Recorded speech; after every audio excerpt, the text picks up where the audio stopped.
Hey there everyone. Today I'd like to discuss Plato's Symposium.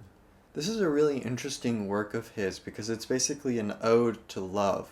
It's an investigation of what love means, taking into account the various Greek gods that represent love, and getting at Plato's idea of the form of love. And this is one of his more well-known concepts, is the idea of the forms. This is essentially an unpredicated quality, something that is pure isness as such. It doesn't lack, it's not this beautiful thing or this lovely thing, but it is beautifulness or loveliness as such. And this leads to kind of a long history in philosophy of discussing essences of, for example, what is the isness of humans that makes them what they are? What is the form of man with a capital M?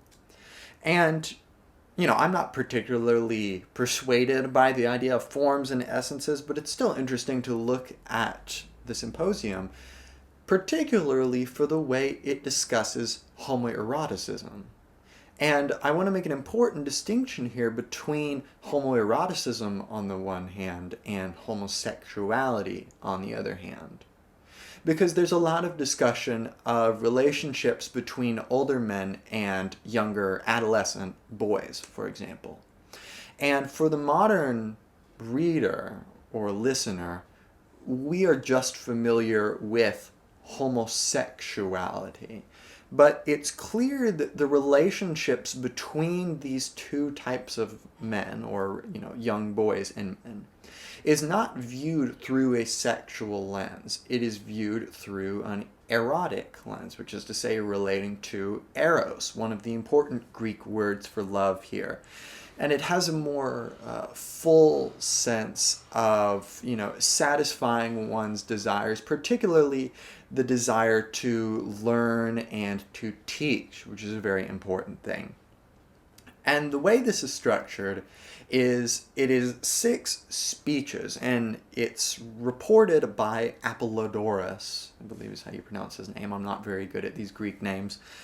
And he's relaying what he has heard of this symposium, which is this group of men who have gotten together and they're celebrating a playwright, I believe, who has just had a very successful play or drama that has done well, and they're all deciding whether or not they should drink a lot. And they come to the consensus that no, instead of drinking, they're going to make various speeches regarding love, and they're going to come to some kind of consensus or, create a dialectic, right? Dia and lektikos. Dia meaning two, and lektikos meaning conversation. And, that is kind of structuring Plato's idea of a dialogue, which this isn't really a dialogue because it's way more than 2 people. But I think the idea is kind of to create a dialectic with this idea of love, because they're kind of going off of each other's ideas and saying where they agree or disagree. And I'm just going to kind of be going through these. Some of the speeches are more interesting than others, but I'll just kind of be, going around the rough edges and giving us some ideas of what's present in this so that you might read it, because it's, it's not super long, and it's one of the nicer passages of Plato that I've had the chance of reading thus far.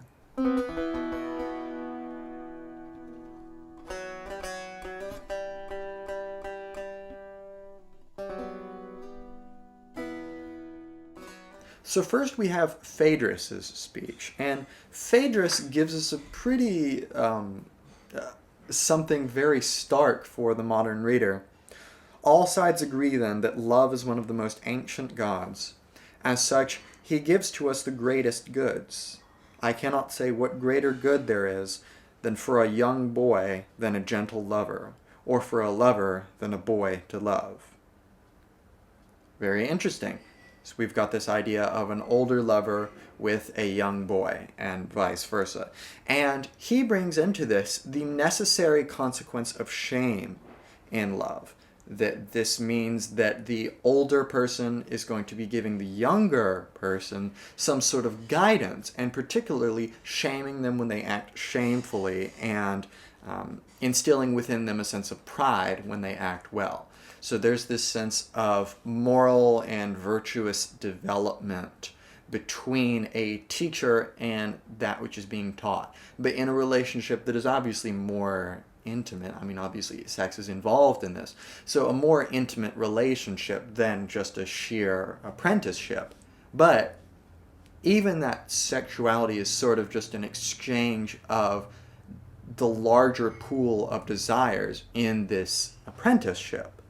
And again, he says, what I say is this: if a man in love is found doing something shameful or accepting shameful treatment because he's a coward and makes no defense, then nothing would give him more pain than being seen by the boy he loves. Right? So it's almost, it kind of reminds me, in my first ethics class, we had a section where we were talking about the concept of shame in ethics.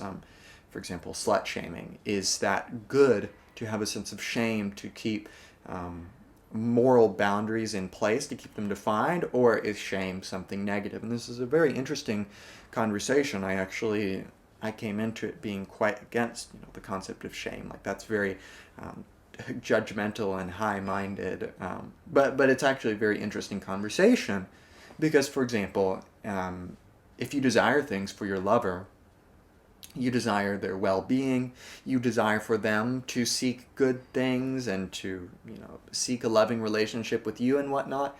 And this entails, that when they say something kind of weird, you might push back on them and kind of try to figure out what is going on. And he kind of echoes this sentiment: if only there were a way to start a city or an army made up of lovers and the boys they love. Theirs would be the best possible system of society, for they would hold back from all that is shameful and seek honor in each other's eyes. Even a few of them in battle, side by side, would conquer all the world, I'd say. For a man in love would never allow his loved one, of all people, to see him leaving ranks or dropping weapons. He'd rather die 1,000 deaths. And as for leaving the boy behind or not coming to his aid in danger, why, no one is so base that true love could not inspire him with courage and make him as brave as if he's been born a hero. When Homer says a god breathes might into some of the heroes, this is really love's gift to every lover. And it's interesting to see the central aspect of conformity, of structure in Greek society here. I'm not super familiar with Greek society myself, so I found it very interesting going into this and seeing that, for example, obviously one of these structural capabilities that ensures the longevity of a city or a state is the ability to have an army to make sure, that they can defend themselves when it's necessary. And with this comes a structuring of society regarding those bonds that are going to ensure that army is going to stay together. And, for Phaedrus, this is love. It is the ability to have this inherent shame. No one can shame you like a lover can. And in a rightfully so kind of a way, right? It makes one do things that they might not want to do otherwise, go out of their way just to ensure the well-being of others. So, Phaedrus has some really interesting stuff. And then secondly, Pausanias comes on the scene, and he starts talking and kind of bumping against some of Phaedrus. He says, I'm not quite sure our subject has been well defined. Our charge has been simple, to speak in praise of love. This would have been fine if love himself were simple too, but as a matter of fact there are two kinds of love. In view of this, it might be better to begin by making clear which kind of love we are to praise. Let me therefore try to put our discussion back on the right track and explain which kind of love ought to be praised. So then we start talking about some interesting ideas. For example, the reason for this applies in the same way to every type of action, that considered in itself, no action is either good or bad, honorable or shameful. Take, for example, our own case. We had a choice between drinking, singing, or having a conversation. Now, in itself, none of this is better than any other. How it comes out depends entirely on how it is performed, the manner in which it is performed. If it is done honorably and properly, it turns out to be honorable. If it is done improperly, it is disgraceful. And my point is that exactly this principle applies to being in love. Love is not in himself noble and worthy of praise. That depends on whether the sentiments he produces in us are themselves noble. And this idea of nobility bears on our differentiation between homoeroticism and homosexuality, because they're going to show, the very speakers throughout here, that part of love is, of course, sex, but if sex is the sole appeal of love, it's rather base for them and fleeting and worldly and not actually reaching up towards the sky for this form of love as such. And we can see here that the manner in which this loving relationship, between two lovers and also between the lover and the form of love itself, love as such, it depends on the virtuousness with which it is done. And therefore, being in love, you can be in love with someone but just entertain the sexual aspect of love. And for them, that's a sort of deficient way of doing this. And it's interesting that there is common Aphrodite's love. This is kind of contrasting the two different ideas of love he's talking about. And as such, he strikes wherever he gets a chance. This is Aphrodite's love. So this is just loving pell-mell. It's just laissez-faire, almost, without bounds, which is something kind of negative for the Greeks because, they need order, structure, rules, laws.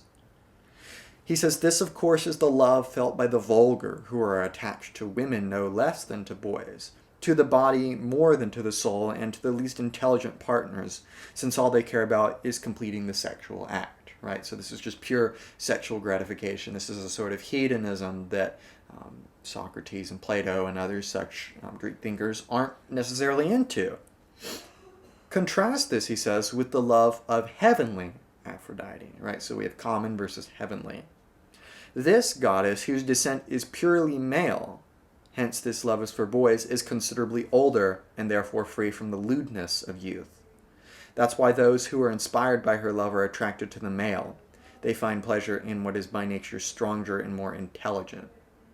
And this is where the sexism of Plato comes in. And, obviously this is not true that men are inherently more intelligent than women.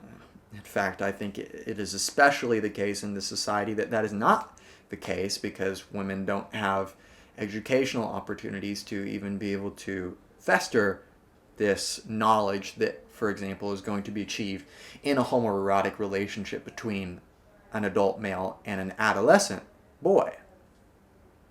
So there's this sense, right, of loving what is purely male, because the male is intelligent, pure, strong, upright, righteous, virtuous, etc. Now, to get a little bit more specific with this adolescent boy category, there is a recognition that this love of boys comes, he says, they prefer older ones whose cheeks are showing the first traces of a beard, a sign that they have begun to form minds of their own. I am convinced that a man who falls in love with a young man of this age is generally prepared to share everything with the one he loves. He's eager, in fact, to spend the rest of his life with him. So there's this sense of a nurturing development of another person who has the beginnings of an intellect that can be seen, something that can be crafted, but not someone too young who is obviously just a child. So obviously there's an interesting discussion here about the understanding of maturity in different societies, and clearly the Greeks saw it a little bit different than we do today. And he says, as a matter of fact, there should be a law forbidding affairs with young boys. If nothing else, all this time and effort would not be wasted on such an uncertain pursuit. And what is more uncertain than whether a particular boy will eventually make something of himself, physically or mentally? So there's this implicit understanding that they need to wait until the boy is a little bit older in his adolescence so that you can actually see whether or not he's going to be able to prove himself. It's not just up in the air of, oh, I'm just doing a lottery. Because arguably there's not a lot of individuality in a child the same way there is in an adult, insofar as, of course, they're an individual person and individually and morally important in their own right. But for example, an adult has had a lot of intellectual development and come to choose their own beliefs and decisions, and they have an individuality that is more concrete through having all this time. So there is an understanding here that that is something that should be achieved, that it's not just it's not just, oh, I want to have sex with a really young boy. It's, I want to have a nurturing relationship with a budding young man. So there is the sense that even though he is a boy, he only becomes desirable once he is shown in his early signs of manhood. And it's really interesting how this kind of converges with the idea of the love of wisdom, which is, of course, philosophia, philosophy. When an older lover and a young man come together and each obeys the principle appropriate to him, when the lover realizes that he is justified in doing anything for a loved one who grants him favors, and when the young man understands that he is justified in performing any service for a lover who can make him wise and virtuous, and when the lover is capable to help the young man become wiser and better, and the young man is eager to be taught and improved by his lover, then, and only then, when these two principles coincide absolutely, is it ever honorable for a young man to accept a lover.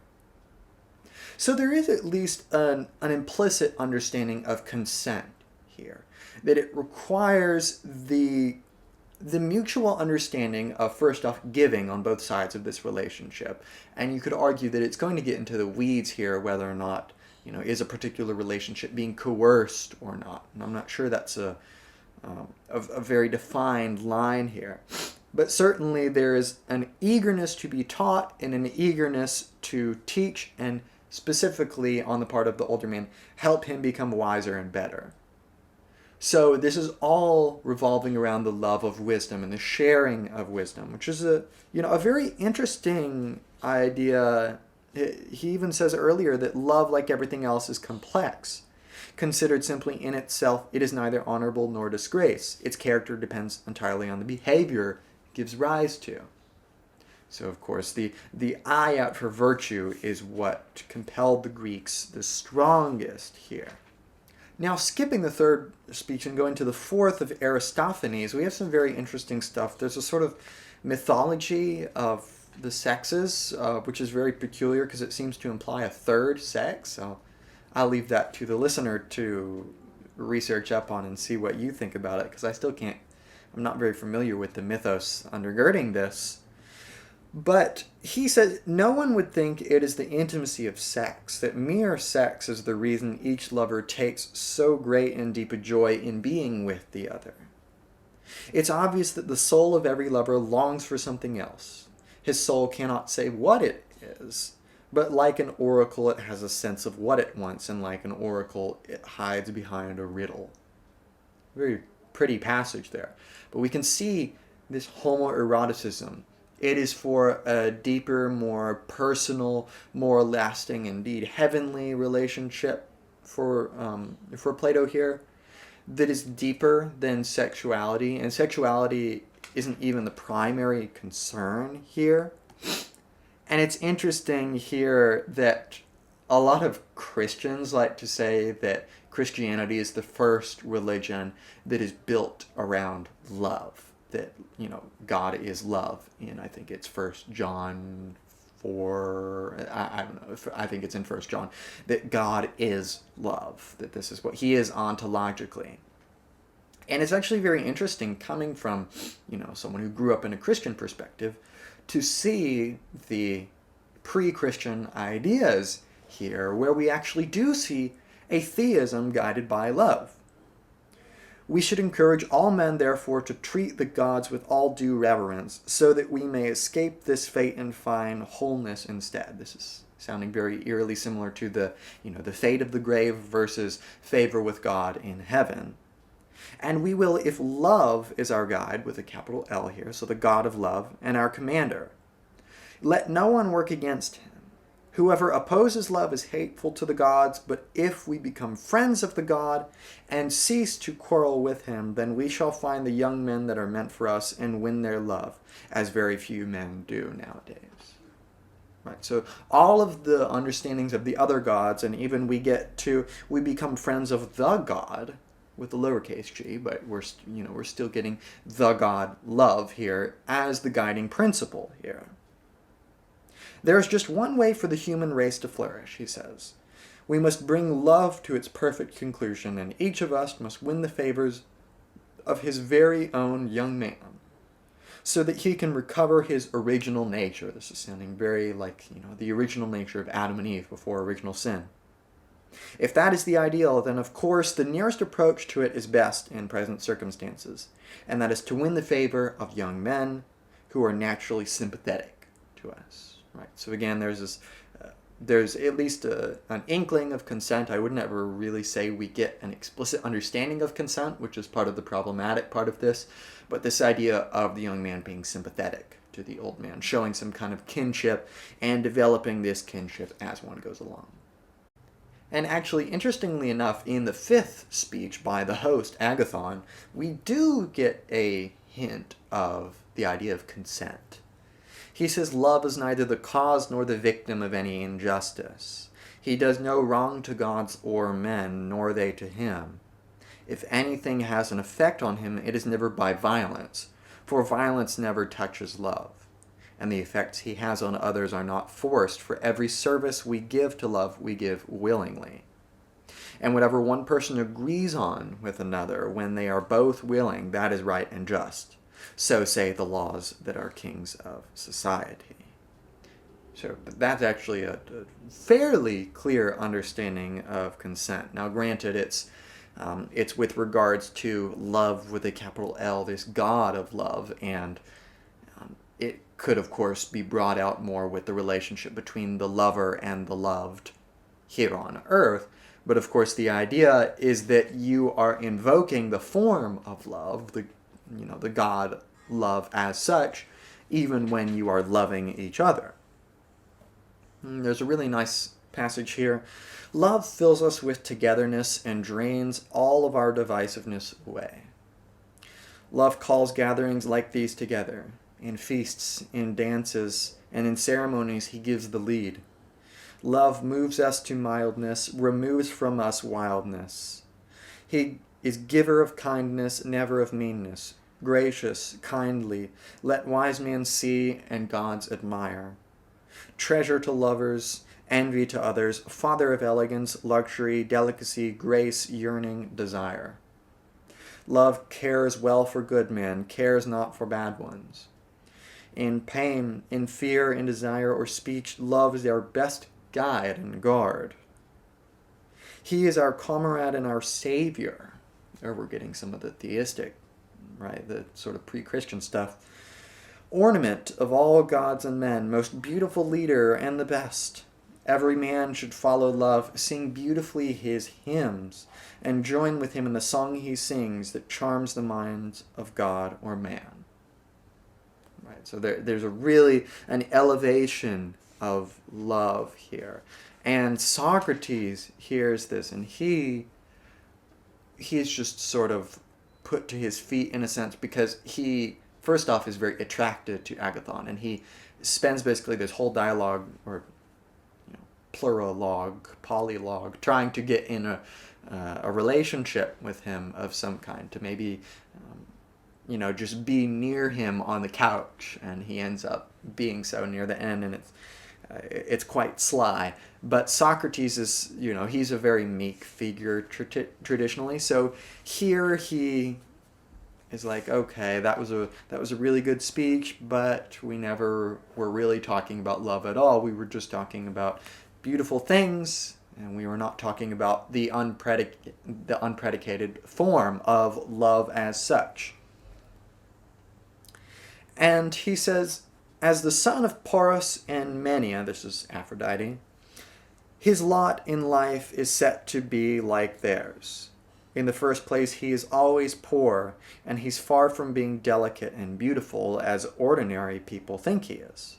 Instead, he is tough and shriveled and shoeless and homeless, always lying in the dirt without a bed, sleeping at people's doorsteps and in road signs under the sky, having his mother's nature, always living with need.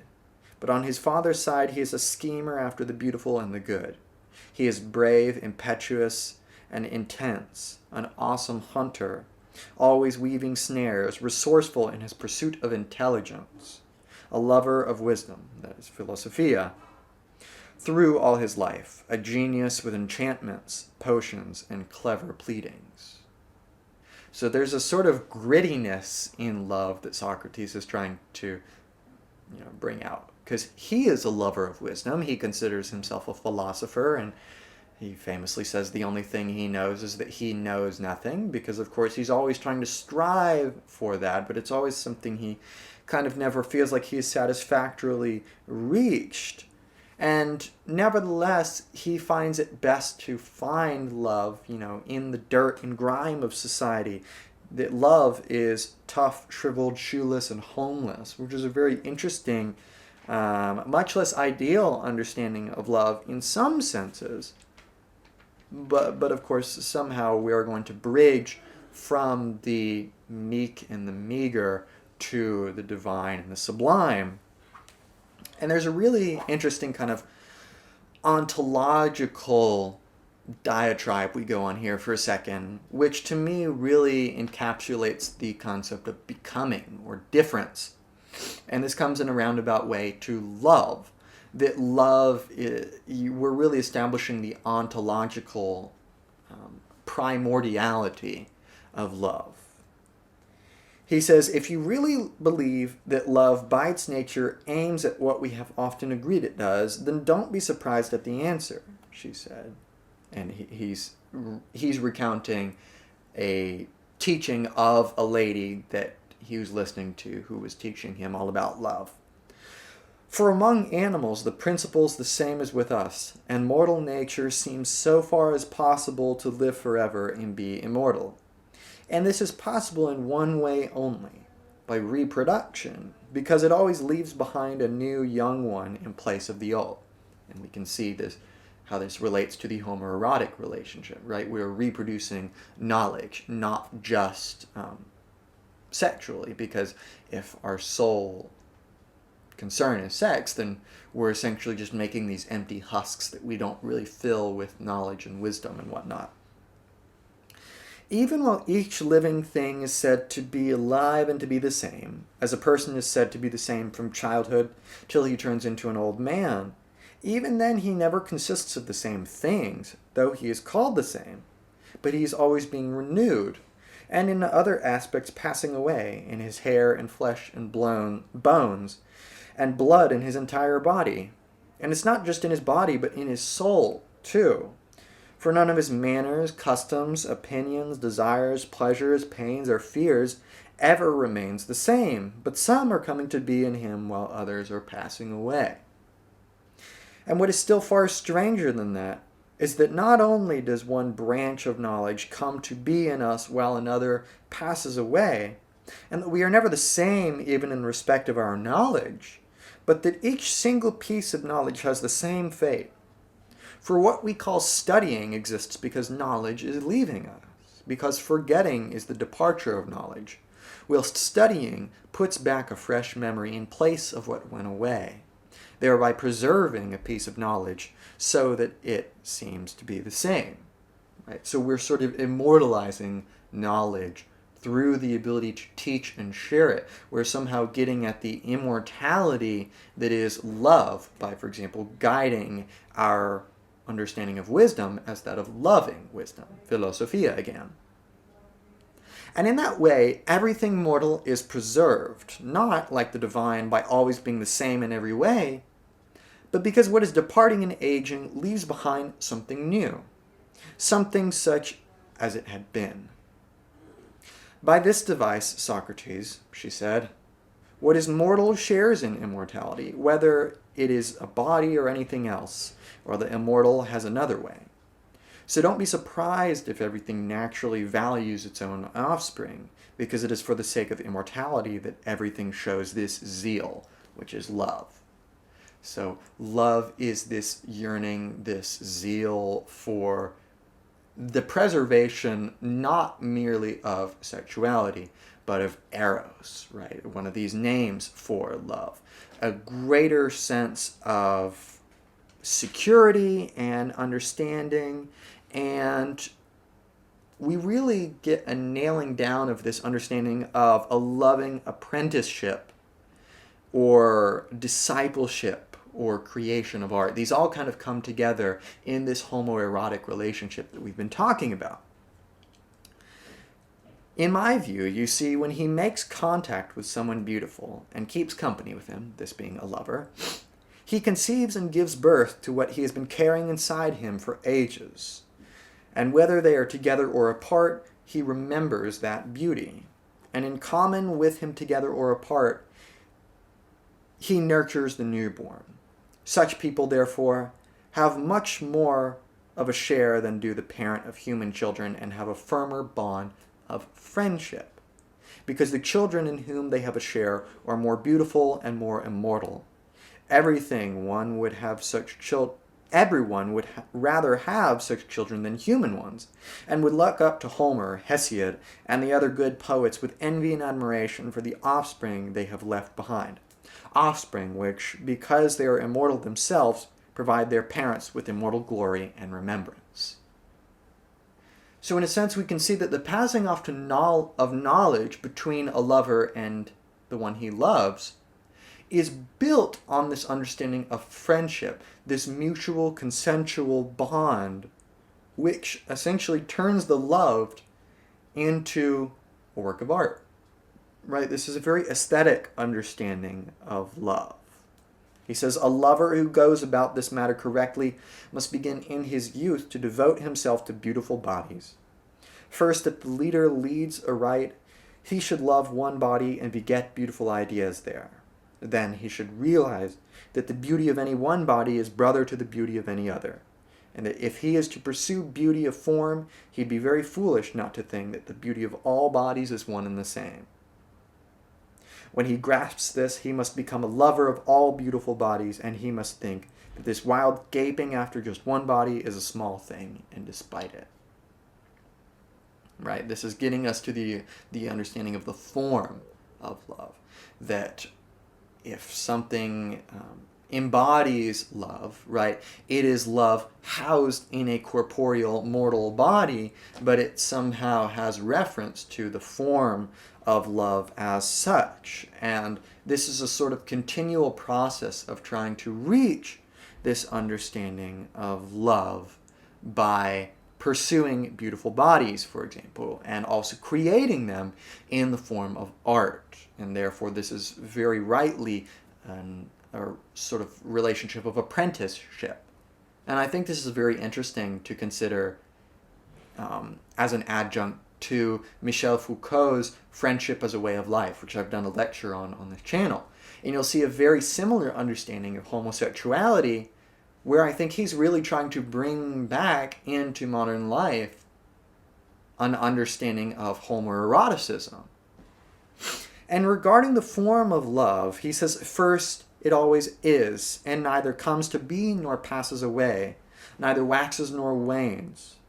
Second, it is not beautiful this way and ugly that way, nor beautiful at one time and ugly at another, nor beautiful in relation to one thing and ugly in relation to another. Nor is it beautiful here but ugly there, as it would be if it were beautiful for some people and ugly for others. Nor will the beautiful appear to him in the guise of a face or hands or anything that belongs to the body. It will not appear to him as one idea or one kind of knowledge. It is not anywhere in another thing, as in an animal or in earth or in heaven or in anything itself, but itself by itself, with itself, it is always one in form. And all the other beautiful things share in that. And so in such a way that when those others come to be or pass away, this does not become the least bit smaller or greater, nor suffer any change. So when someone rises by these stages through loving boys correctly and begins to see this beauty, he has almost grasped his goal. This is what it is to go aright, or to be led by another into the mystery of love. One goes always upwards for the sake of this beauty, starting out from beautiful things and using them like rising stars. From one body to two, and from two to all beautiful bodies. Then from beautiful bodies to beautiful customs, and from customs to learning beautiful things, and from these lessons he arrives in the end at this lesson, which is learning of this very beauty, with a capital B. So that in the end he comes to know just what it is to be beautiful. And this is so full of significance for the history of philosophy. This is very akin to the Christian understanding of God, right? It doesn't come to be or passes away. It doesn't wax or wane. It is this unchanging one, and this is coming from the philosophy of Parmenides, for example, where he theorizes the unchanging one. And it's also not going to appear as a body. It's not going to have hands or arms or eyes or anything. It is sort of a beyond conceptualization, yet it is invoked in the concepts which the form imbues with significance and makes sense out of. And this is certainly an exciting discussion that will take you on lots of journeys, but I encourage you to read some Plato. This was very useful for me, getting an understanding of the forms and love, theism, and homoeroticism in Greek society and in the works of Plato. So that being said, that's it for this lecture. I hope it's been entertaining, enjoying, informative. Check out any of my other lectures that I do on postmodernism, German idealism, gender theory, post-colonial studies, and other literature. You can become a channel member for $5 a month and gain access to, among other things, a private philosophy Zoom, which you can tailor to your needs. I also have super thanks available if you'd like to donate to the channel, because books are not cheap, and I'd really appreciate it. That is it for this lecture, and I will see you in another one.